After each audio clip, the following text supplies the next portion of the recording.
Han, parang nahihilo ako. Ano kaya to? Bakit?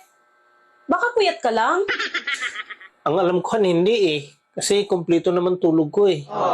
Baka mahilig kang kumain ng turo-turo sa labas. Kaya ganyan.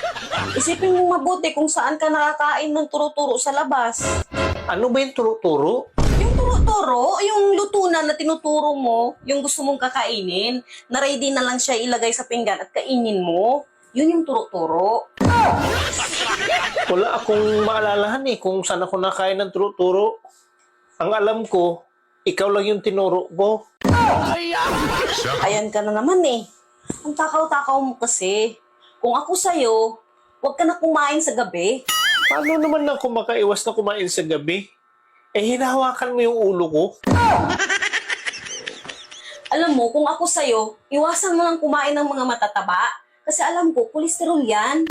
Eh, paano naman maiwasan yun? Eh, hindi ka naman nagda-diet. Ikaw, kanina ka pa ha? Kung natatabaan ka, ba't mo kinain? Hindi maiwasan eh.